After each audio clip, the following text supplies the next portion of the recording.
আপনি কি জানেন যে আজরাইল আলাইহিসসালাম কিভাবে ছোট শিশুর আত্মা জান কবজ করে এবং শিশুরা কি কবরের প্রশ্নোত্তর পার হয়? এটি প্রতিটি মুসলিমের জন্য জানা অত্যন্ত গুরুত্বপূর্ণ।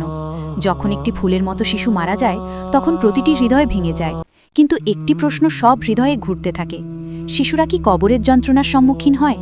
উত্তর হচ্ছে না। ছোট্ট শিশুর কাছে মালাকুল মাউত অত্যন্ত কোমল ও দয়া সহকারে আসে। না কোনো ভয়, না কোনো ব্যথা, মাত্র এক মুহূর্তের মধ্যে আত্মার শরীর থেকে আলাদা হয়ে যায়, ঠিক যেমন ফুল থেকে সুগন্ধ উড়ে যায়। কবরের মধ্যে তাদের কোনো প্রশ্ন থাকে না, না কোনো মুনকার, না কোনো নাকির, না কোনো পরীক্ষা, না কোনো জবাবদিহি। পরবর্তীতে তারা সরাসরি জান্নাতের বাগানে চলে যায়, যেখানে হজরত ইব্রাহিম আলাইহিসসালাম তাদের কোলে নিয়ে নেন, ভালোবাসার দৃষ্টিতে লালন পালন করেন এবং তারা জান্নাতের পাখি হয়ে আনন্দের সঙ্গে উড়ে বেড়ায়। এগুলি নিঃসন্দেহে মাসুম শিশুরা।